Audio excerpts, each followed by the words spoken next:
Hello everyone, welcome back to my another mini vlog. আজকের ভ্লগটা শুরু করলাম একটু সন্ধেবেলা থেকে। Matching matching white white. তোমার এটা হোয়াইট না, ঘিয়া তো। সো ঘিয়া ঘিয়া। বিকেল ৫টার সময় আমি বাড়ি থেকে বেরোই। তারপরে একটা স্টেশনে দুজনে মিলে দেখা করি, আর সেখান থেকে আমরা চলে যাই আমাদের গন্তব্যের উদ্দেশ্যে। সেটা হলো এই সান্তোরি হল। どうぞこちらでお伺いいたします。2名様ですね。こちらのチケット、こちらからどうぞお進みください。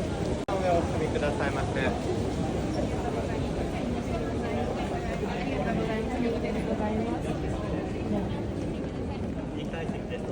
আজ আমরা এসেছি একটা মিউজিক্যাল কনসার্টে।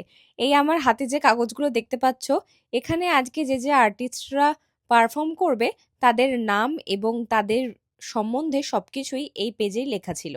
আমরা প্রথমে গিয়ে আগে জায়গাটাকে ভালোভাবে উপভোগ করছিলাম, কারণ এই রকম এক্সপিরিয়েন্স আমার জীবনে প্রথম। এবং ওকে জিজ্ঞাসা করেও জানতে পারি ও এই রকম কনসার্টে এই প্রথমেই এসেছে।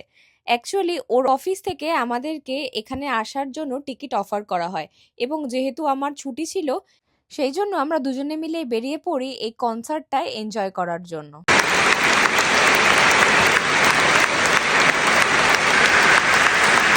দুঃখের বিষয়, এখানে প্রোগ্রাম চলাকালীন কোনোভাবেই ভিডিও বা ছবি তোলা একেবারে নিষিদ্ধ ছিল। দারুণ একটা কনসার্ট উপভোগ করলাম, আর আমরাই একা ফরেনার ছিলাম আর সবাই জাপানিজ ছিল। এত দারুণ লাগলো। পরবর্তীকালে যদি আবার সুযোগ পাই ডেফিনেটলি আবার আসবো। ভীষণ ভালো লেগেছে আমার সুইকায় তাড়াতাড়ি করে চার্জ করে আমরা চলে গেলাম ট্রেন ধরার জন্য, কারণ আমার তো ভীষণ খিদে পাচ্ছিল। খিদে পেয়েছে গো, খিদেতে মুখটা শুকিয়ে গেছে একেবারে। অর্ডার করা খাবারগুলো আমাদের চলে এসেছে। এবার চলো তাহলে আমরা খাওয়া দাওয়া করে নিই, আর তোমরা একটু লাইক করে যেও। টাটা।